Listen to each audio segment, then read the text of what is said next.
Dominican Republic real estate is red hot. People are flocking to this beautiful Caribbean island to buy a vacation home, a retirement home, or just to move here now with their family. But as fun and exciting as it is to own your piece of paradise, it can also be really scary, especially when you're not quite sure the differences between how to buy in the Dominican Republic and how to do it in the US or Canada. And on today's video, I'm not only going to share with you 25 things that I've learned as a guy buying land, a pre-construction condo, and a personal home right now, all in the Dominican Republic. But by the end of this video, I'm gonna equip you with a team of people that if you choose to use them, I believe will be truly helpful in ensuring that you don't only get the best deal, but you stay protected with your financial investment. Let's dive in.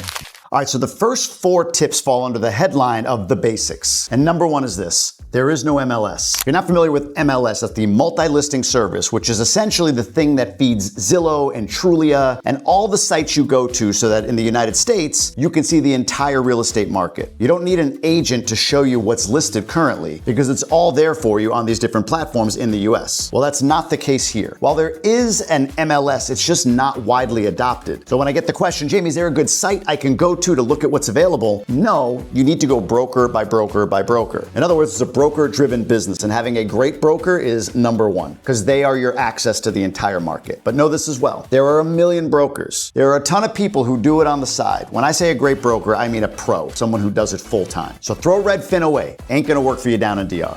The next thing to be aware of is title. Just like in the US, you get title to the property, but not like in the US, there are areas here in the country where the title has a ton of issues with it. Simply put, and we'll get into this, understanding who's on the title and that it's clear is an essential part of buying real estate down here in DR. Which leads me to point number 3. Again, a basic: you gotta have a great attorney. As somebody living down here, I've learned that this is a key relationship you want to invest in overall. My real estate attorney has also helped me a ton with my immigration status. And he was also essential in making sure that a car accident that had some really potential major legal issues went smoothly for us. Having a great attorney for real estate is essential. But just on the back of that, a great real estate attorney is also often a great attorney, meaning they can do a lot for you across multiple disciplines and be your legal advisor and contact in country. And number 4, the last of these basics: escrow isn't a thing. In the US, when you buy a property and you're gonna get a mortgage, what do? Your attorney, your title company say, okay, we set up this escrow fund. Your down payment will go into that. The bank will send all of the proceeds into that escrow fund as well. And on the day of closing, that escrow fund, which is independent, it's not mine as the seller, it's not yours as the buyer, gets distributed to pay off loans, to pay the agent, to pay the seller, whatever they're due, and so on. That's not necessarily a thing here. If you're buying a property from somebody and getting a mortgage, and I'll touch on mortgages in just a little bit here, the standard is that the down payment goes directly to the seller.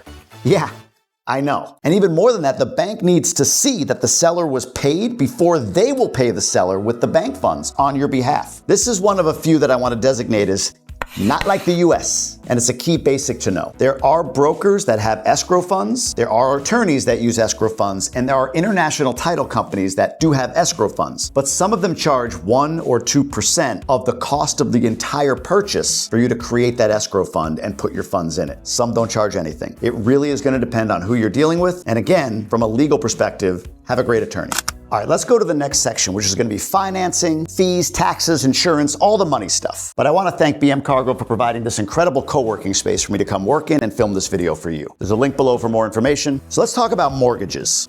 Mortgages here are crazy conservative. Where in the United States, you could put as little as 5% or even 3.5% down. And then with a few documents and proof of income, you can get secured a mortgage to buy a house. Not quite the same here. This is another one that is unlike the US. And let me share some things that you're likely to face when getting a mortgage here in DR. We'll throw it up on screen as bullets. First, you likely have to put 30 to 50% down on the property. There are 20% down programs if you are a Dominican citizen, but just because you can get it doesn't mean they're going to offer it. So prepare for a larger down payment. Second, interest rates are much higher than what you'll see in the US. For a USD mortgage, meaning in dollars, you're gonna get between 9 and 11% as an interest rate. If it's in pesos, more like 14 to 18% or maybe higher. And if you're wondering which one of those you would get, it really depends on where you earn your income. If you earn in dollars, you'll get a mortgage in dollars. If you earn in pesos, a mortgage in pesos. You can get a peso mortgage even if you're earning in dollars. Some people like to play with a conversion on that, but the interest rate disparity is so great that for me, dollars makes more sense. Next is is your rate will be fixed for 1 to 5 years. The US is unique in this. This isn't a Dominican thing. This is an every other country thing. You're not gonna find 30 years fixed. Again, that's uniquely American. In DR and in really any other country, there's a term that is fixed before it becomes variable. So while you may be able to get a 30-year mortgage,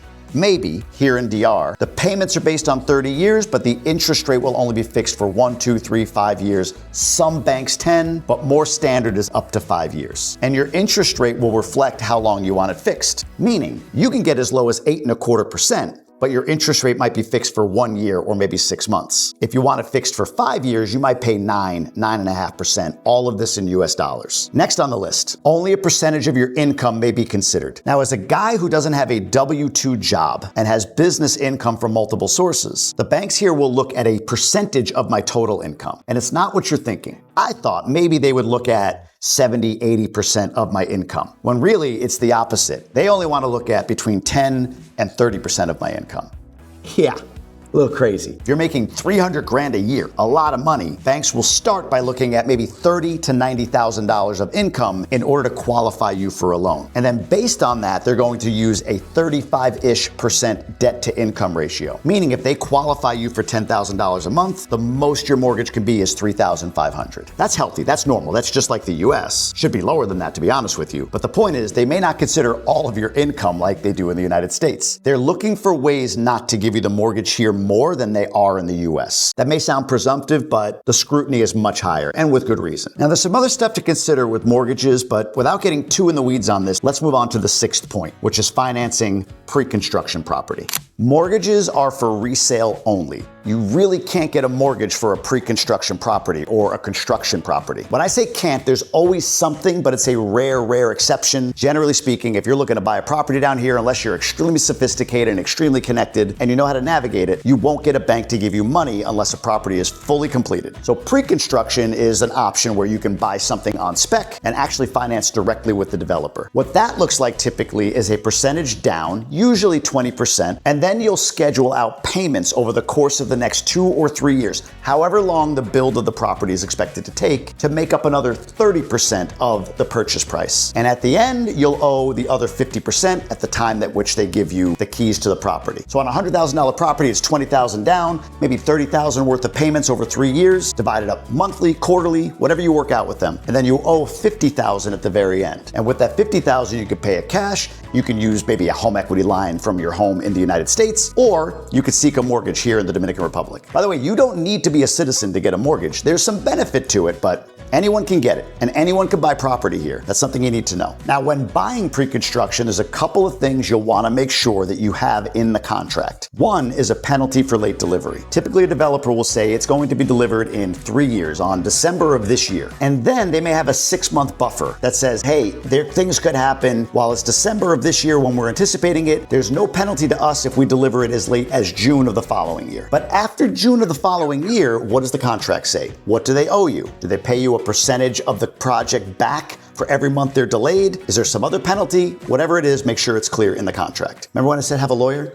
Have a lawyer. Another provision in the contract you want is an inflation provision. In the US or Canada, for the most part, you sign a contract for a price, that's the price. Hell or high water, no matter what happens in the market, unless you make changes where you say, I want nicer countertops, or I want an extra room put on, the price is the price. In DR, the contract typically allows flexibility if there's an inflation increase in the cost of goods. So like a few years ago, when building materials went up, the price of the unit people had agreed upon previously also went up. So you bought for $100,000 under contract, and at the end you had to pay him $120. What's really important to make sure you have in the contract is specific language on when that provision would be triggered. Usually it's a percentage, like a tripwire. Over 10% inflation, we then charge you X. But maybe as importantly is, where are they generating that information from? There are public websites that they can put into the contract to say, this is the site where you as the buyer and me as the developer can both go look. It's a government-run site that shows you inflation data. You want something like that specifically in the contract. There's a few other things you want in there for sure, but again, talk to a lawyer. Yes, it's a few hundred extra bucks, maybe $1,000, but a good lawyer is going to be your key to making sure you're protected in any contract that you do.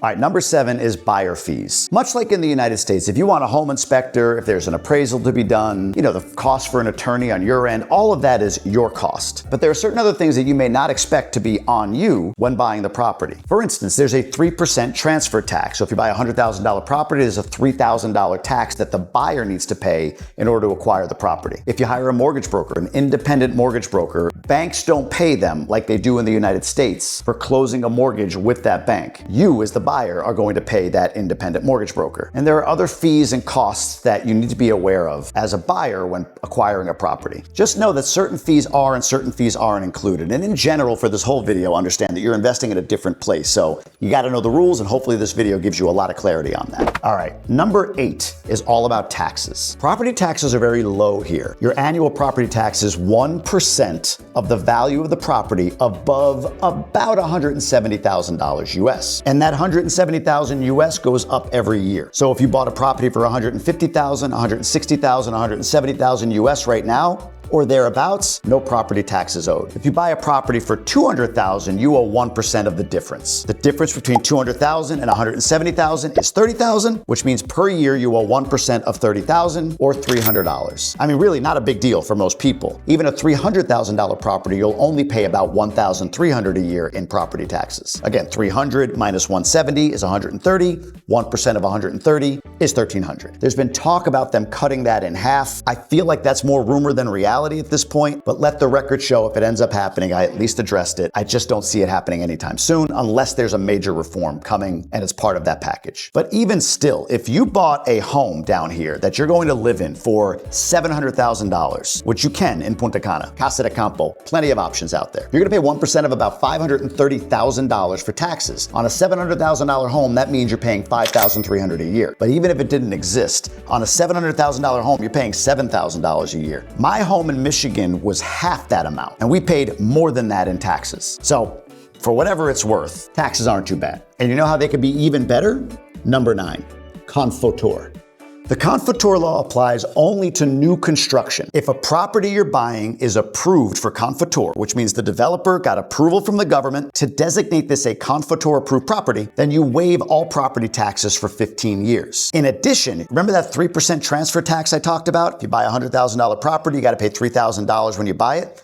That's waived too if it's CONFOTUR approved. You're not going to get CONFOTUR on a one-off property. It just doesn't work that way. It's reserved for larger developments, and while technically it can be done anywhere in the country, it's going to be reserved more for where international investment is going to go. Punta Cana, Samaná, Puerto Plata, parts of Santo Domingo, and so on. There's also a lot of talk about CONFOTUR being restricted a bit as the government tries to increase tax revenue, but it's still out there, and you can absolutely find properties that are CONFOTUR, and you will for the foreseeable future. Now, the only way that you can either transfer CONFOTUR to somebody else if you're selling your property, or buy those CONFOTUR benefits from somebody selling you the property, is if the property in question was acquired at the time it was purchased in what's called an SRL, essentially a Dominican LLC. In that case, when you're selling the property, you're selling the company that the property is in, and therefore those benefits transfer. So you have to be really aware of what your intention is. If you're buying multiple properties, you may want to put each of them in their own SRL, because if you put them all in one and you want to be competitive by selling CONFOTUR benefits down the line when you sell the property, well, you're gonna have to sell the whole SRL with all the properties in it. So one property per SRL, if that's your strategy, is what would make the most sense. So we've covered mortgages, we've covered pre-construction financing, we've covered fees and taxes and CONFOTUR.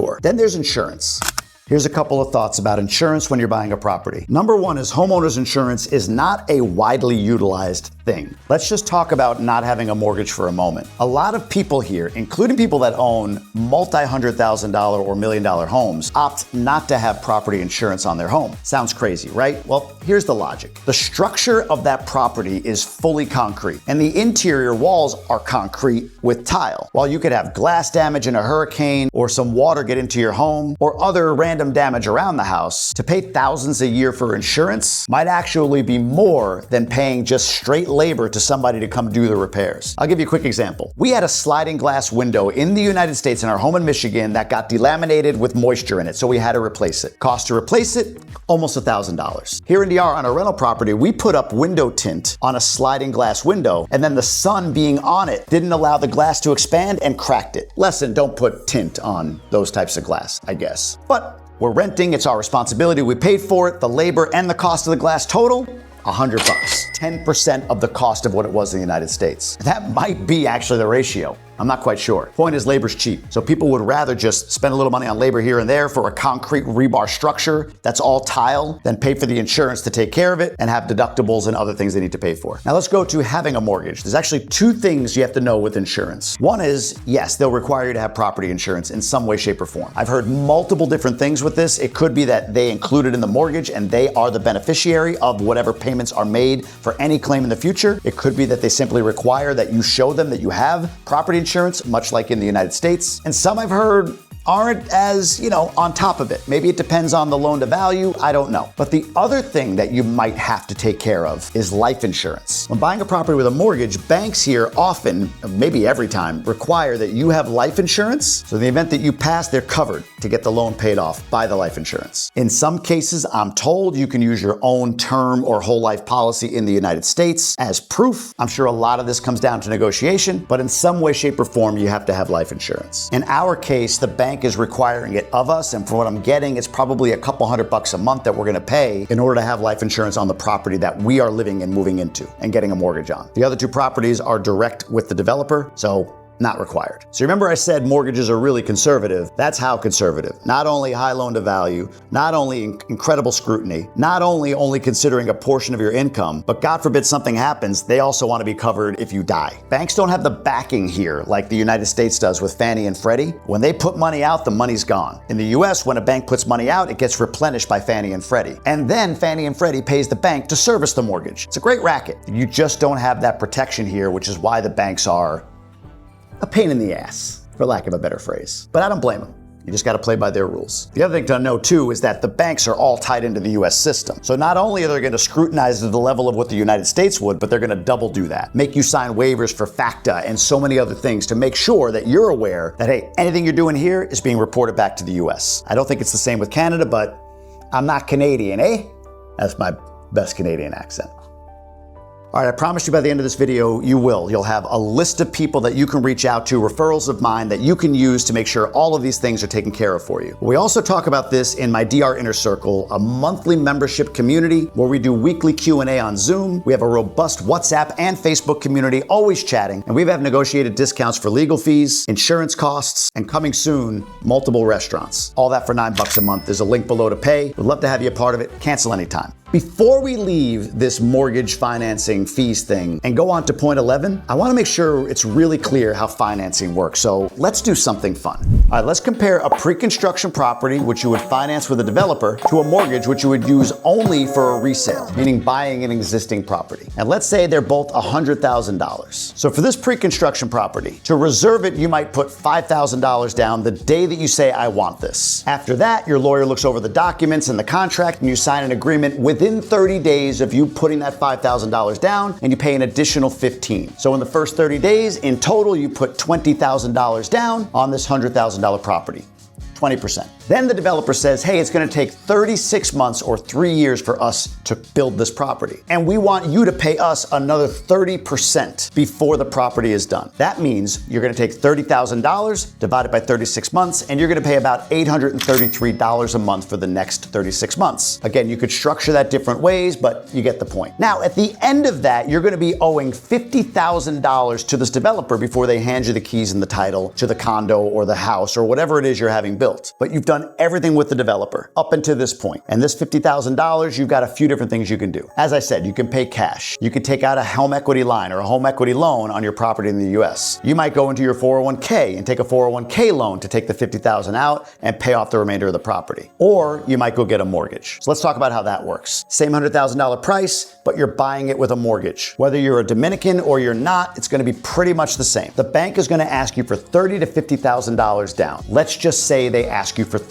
So the bank needs to loan you the extra $70,000 that you don't have. The bank is going to ask you for a ton of documentation to verify income, creditworthiness, so on, including your US credit reports, your US tax returns, your US bank statements. everything. And then they're going to offer you a set of terms that'll probably look something like this. 5 years fixed at 10% as I record this, with a 25-year amortization based on 50% of your income, requiring property and life insurance that you need to purchase separately. And there may be some more. But the reason I bring all of this up on the mortgage side is you may be able to negotiate some stuff, but typically not more than 1 or 2 things. So when you get this offer of all of these things, you may say like, man, I want to get 30 years. I want it to be fixed for 10. I want you to consider 100% of my income, and I want to use my own personal life insurance so I don't have to buy a new policy. Go to them with all of it, but more than likely, they're going to tell you, we're willing to move on 1 thing. Maybe 2. So you got to make sure you pick the ones that mean the most to you. Maybe it's getting that 30-year amortization to lower the payment. Maybe it's the life insurance piece. Maybe it's just getting the mortgage, like whatever, the amount's fine, but like, man, I make a good income. You're only considering 30, 40% of it. I want you to consider more of my income. Make that exception. Everything else I'm cool with. Point is, you'll get 1, maybe 2. That's it. That's what I've learned with my banking experience here as I'm in the process of about to, fingers crossed people, close the mortgage on our primary residence here in Punta Cana. All right, we're going to get into property types and some of the things that you don't even realize are not included that you think would be once you buy a property in this next section. All right, these next few things for this video are around property types and property quality. And number 11, I think it's important to understand the 3 main types of purchases that you can make. More than likely, you're going to buy one of 3 ways. You're going to buy land, you're going to buy pre-construction, or you're going to buy resale. Each has its unique pros and cons, but I wanted to kind of break it down this way for you. The safest way to buy is to buy resale with a great attorney, meaning already built, titled well, and you've got the legal protections from an attorney to make sure the transaction happens. That's the safest. The least safe way to buy is to buy a pre-construction project because you're relying on the developer to complete that project on your behalf, and those projects are funded by the sales of the units before they're built. So if you put a bunch of money into it and they don't make their sales on everything else, it may not get completed. Again, why a great realtor and a great attorney are very, very important. So if resale is the safest and pre-construction is the least safe, what's the easiest? Well, it's probably the reverse. The easiest is going to be pre-construction because you can fund it with the developer, you can make payments to the developer, you don't have a bank involved and everything else. And the hardest is going to be resale. Caveat on this is assuming you need a mortgage. And in the middle on both sides is land. Land is the second safest, land is the second easiest. And that's just assuming you're going to build on it. Now, if you're buying a resale property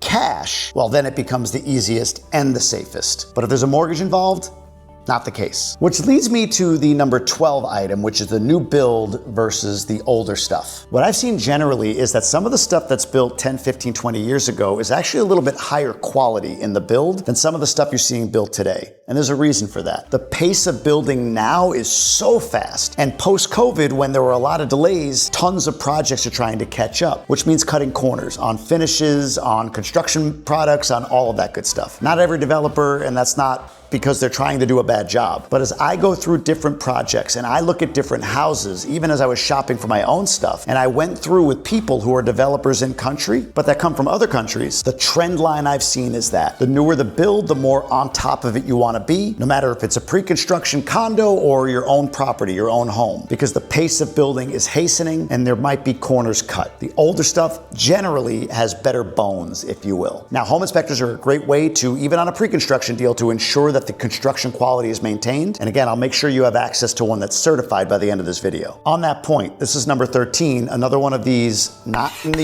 US, the same as it is here things, inspections aren't standard. In the US, it's very common to have a home inspector go in and take a look at a property before you acquire it. Here, not so much. And even more than that, most inspectors don't have any sort of international or local certification. Or I should say many. Doesn't mean they're good or bad. Reputation is everything. If you know of somebody reputable that's done some deals here and they've got somebody they can refer to you, amazing. Again, I'll refer you somebody that I trust, but you take that as you need to. Now, it's not as if you ask for a home inspector, they're gonna look at you crooked. Like, what do you mean a home inspector? They exist, but it's just not like on the checklist of absolute you do it every time. Kind of like we were talking about insurance with homeowners insurance. Again, a difference from the United States. So just be mindful that a home inspection is something that you need to think about more than it's just going to be part of the checklist of you acquiring a property.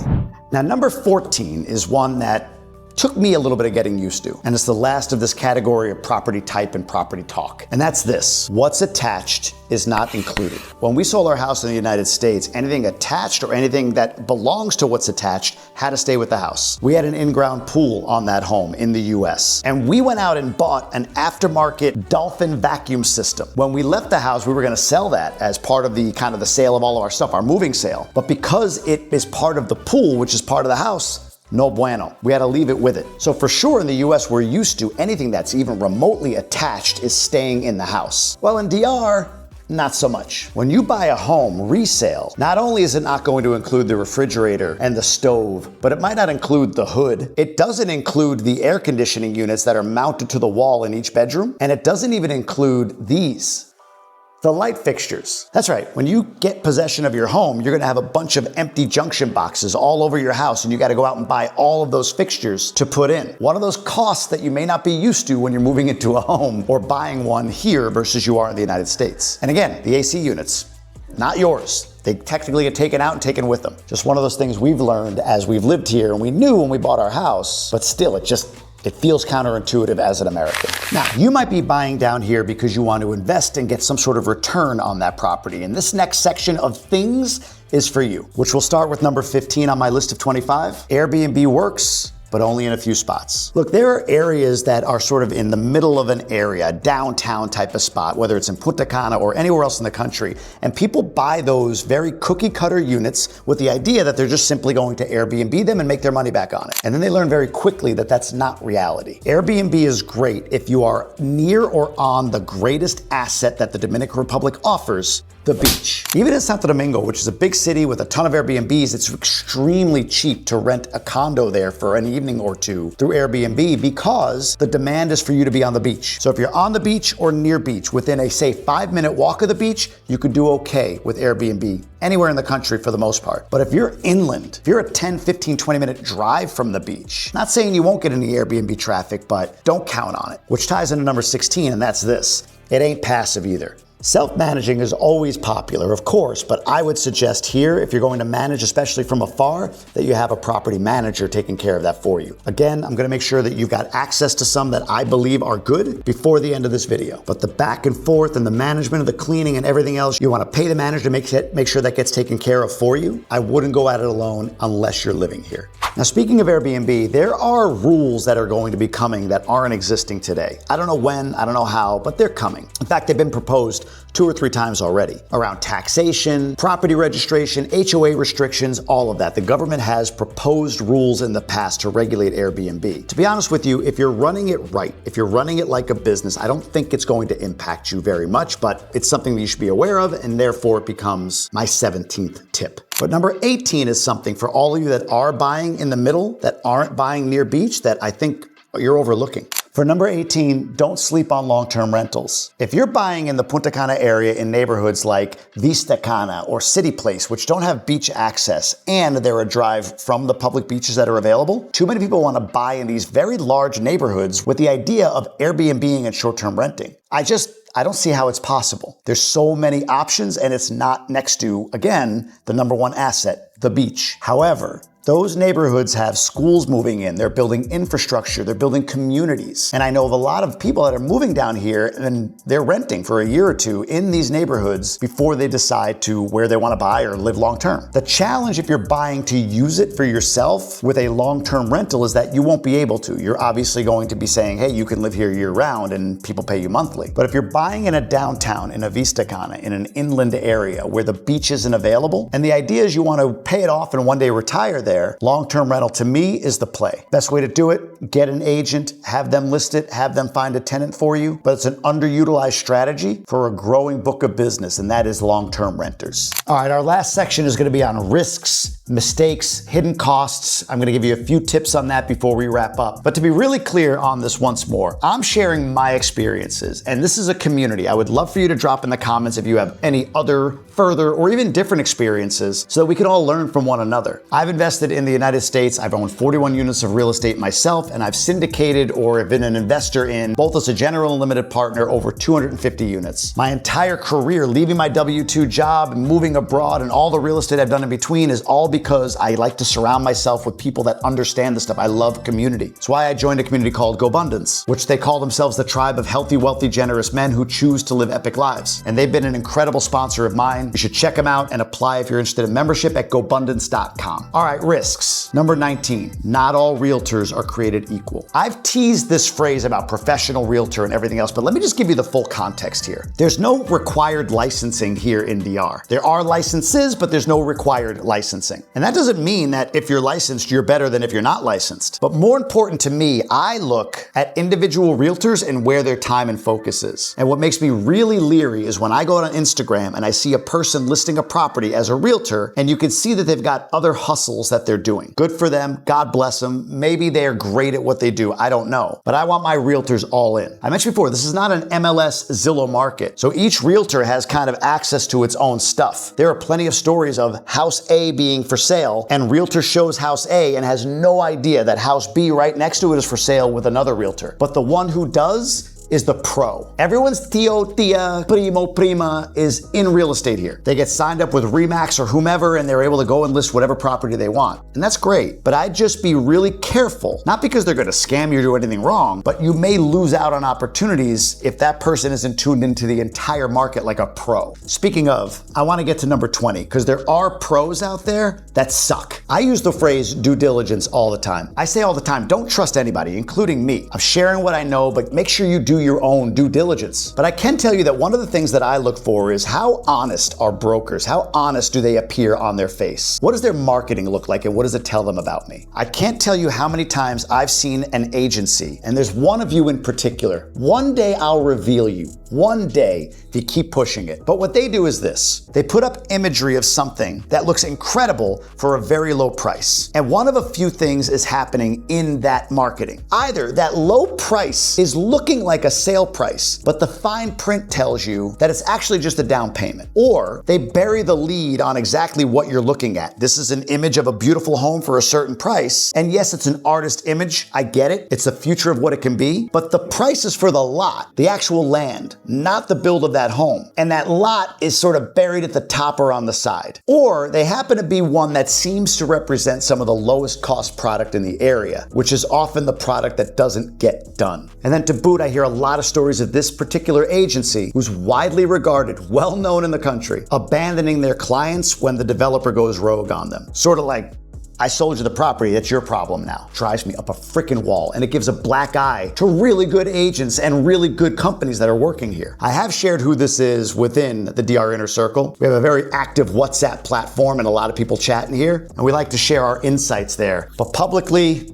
all I can say is they're not doing anything dishonest, but boy, they're making it hard for you to find what's real in their marketing. And it's just a blatant bait and switch tactic that really gets me going. And then not supporting your clients all the way through, even worse. But anyway, for this tip 20, watch the marketing. Be careful. Now, tip 21 is kind of an old standard, but again, we're talking about risk, and I want to just sort of say it and then give you some specifics on it. If it's too good to be true, it is. A lot of realtors, developers, or whatever are promising ROIs that they just can't possibly achieve, or they're creating terms that are just way below what anybody else is doing in the area. When you see that, when the barrier to entry is too low, and I say too low compared to other projects, be mindful. Low barrier to entry in a place like Barahona, in a place like Miches, which are up and coming or barely getting started at this point, makes sense. It's cheap there right now. But if everybody in Punta Cana is taking 5,000 down or maybe 1,000 down to reserve a property, and somebody's saying 100 down, not saying it's a bad deal, but you should be mindful. Remember that great attorney? Always remember that. And even more than that, the great realtor will tell you, I wouldn't look at that project. Always start with the great realtor, put in front of them some of the projects that are of interest to you, get their feedback, and then really vet the developer after that. Are they local? Have they done full cycle projects? Those are the sorts of things you want to know. Have they actually done something, or is this a first run for them? Now, if you want to know about scams, there's one particular scam that is the most obvious tell, and it's what my tip number 22 is all about. Who owns the land? Recently, there was a very famous scandal called the Novasco real estate scam here in the Dominican Republic. And what's sad is people who put in pretty much all of their money to buy with this seemingly reputable outfit, it took people's money and ran. I don't believe those people, because of maybe a very low cost, low barrier to entry development opportunity with Novasco, got a lawyer. They didn't want to pay the $500, $600, $700, $800 for a lawyer. It seems like too much, but they're out $10,000 or $20,000 or $50,000 as a result. Because the one thing a good lawyer would have looked at and would have seen with Novasco, and it would not have been missed, and there would have been no reason to go any further with your money, would be this: they never owned the land. If a developer doesn't have title to the land or can show a contractual transfer of title coming from the seller to them, that's a problem. And you want to make sure you have an attorney vet that for you. I mean, honestly, you may not even need an attorney. You could probably find this on your own. Just ask the developer, show me the title to the land, show me the deed. But still, easy to get tripped up on this, get an attorney. There are other ways that a developer could scam you, for sure, and I think that term gets widely used, scam, when in reality, a real scam is a rarity. What happens more is a developer just doesn't know what they're doing, but wasn't doing anything illegal. They just didn't sell enough, they weren't organized enough, they weren't well funded enough, and the project never gets off the ground and people lose their money. That's not a scam, but it sucks. But true scams usually start, from what I've seen, with the land. Continuing on the vein of hidden costs and risks and everything is number 23, and that's make sure you're aware of fees. Look, an HOA alone is going to run you, in many cases, probably about $2 per square meter. So if you're buying a 200 square meter home, which is about a 2,000 square meter house, that could be up to a $400 HOA. And depending on where you are, like if you're in a Punta Cana area, your electric bill on this 2,000 square foot home could be $300 to $500 a month, depending on your AC usage. But if you think, oh, I don't use it except for at night, that's easily $300 a month. The same goes for land. Are there any HOA fees to pay for land, especially if it's inside of a gated community where there's security and other amenities? You're gonna pay something even if the land's undeveloped. And then on top of that, is there a timeline within which you need to develop that property, that land, before you start getting penalized for that? That's not uncommon. You might have to pay $100 a month, $200 a month for every month that you don't start developing that land on top of your HOA. Again, look at all of this through an attorney, through a realtor, to get clarity. I hope this has been really clear. We got 2 more tips, and this last one's really the last thing, and then the 25th one is more about the team you're gonna need. But number 24 is this. If I haven't said it clearly enough, not being a citizen or being a citizen here, no difference in terms of buying real estate. If you live in the United States and you visited here once for a week and you fell in love and you got an extra 200 grand and you wanna own a piece of paradise,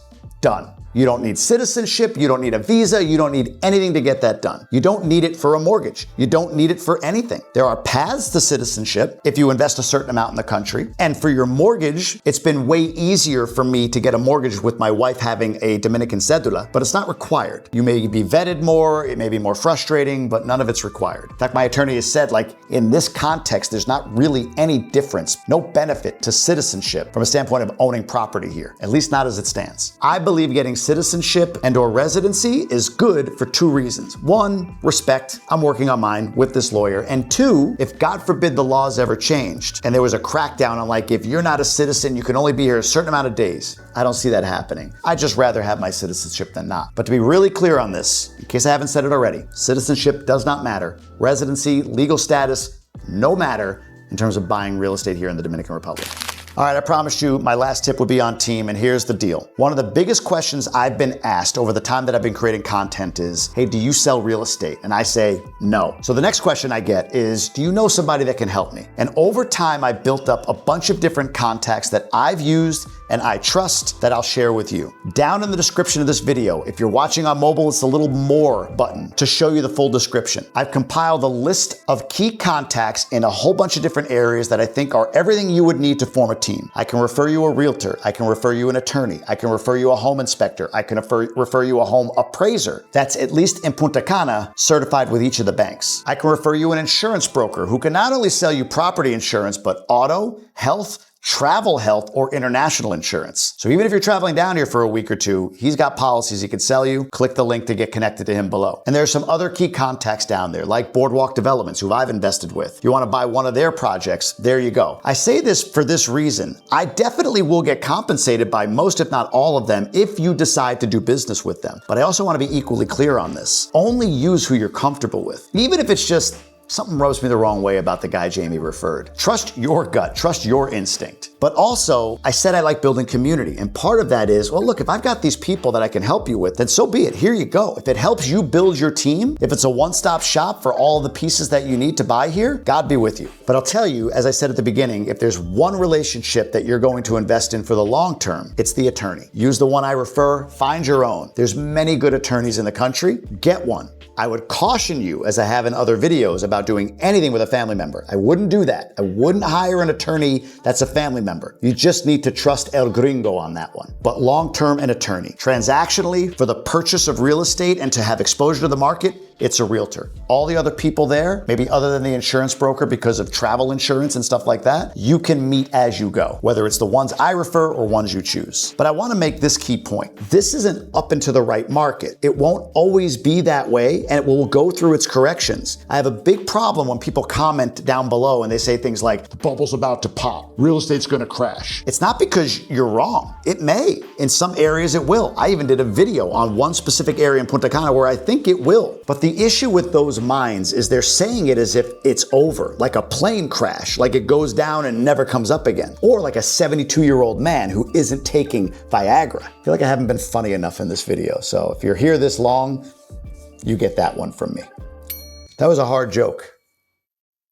All right, let me stiffen up. All right, that's enough. But crashes and corrections are merely this, an opportunity to buy more. When do you buy? Always. How do you buy? By being smart. But if you're a long-term investor and you buy at the top and it crashes, you're in it for a while, it's gonna come back. If you're a long-term investor, you buy at the bottom, even bigger upside. I'm not an in and out guy. And that was not another play on the hard and 72-year-old guy thing. I have staying power, damn it. Just ask my wife. It's going off the rails. All right, let's keep it going. What I mean is, the biggest mistake I've ever made is selling real estate. That's it. Point blank, period. I've been forced to sell it because of partnerships breaking apart, or we felt forced to sell some in New York because of tenant laws there and the fact that our local connection there was no longer available to us. But if I could have held on to every bit of real estate I've ever had and held it to this day, I'd be good. I've had to pivot that and put it elsewhere, and it's building from a real estate perspective. In Denver, LA, that's what I'm doing there. And then of course I'm getting exposure down here to this market. But crashes will happen. Corrections happen. But those that say it as if it's a final, like, oh, crash, that's it, the whole place up. Shut it down. Open the briefcase, put all the stuff in it, everyone's out of DR. You're out of your mind. The upside is still extremely good. This country has come an extremely long way in the 15, 16 years I've been coming to it, and even in the 3 years I've been living in it. So you're not wrong to want exposure, but you gotta be smart with how you do it. This video will help you with that. Click on it, watch it. I've got a whole playlist of this stuff with just lessons I've learned. I hope it helps you form your thesis and become more prepared for whatever obstacles or challenges you'll face entering this market as an investor or a buyer. Until next time.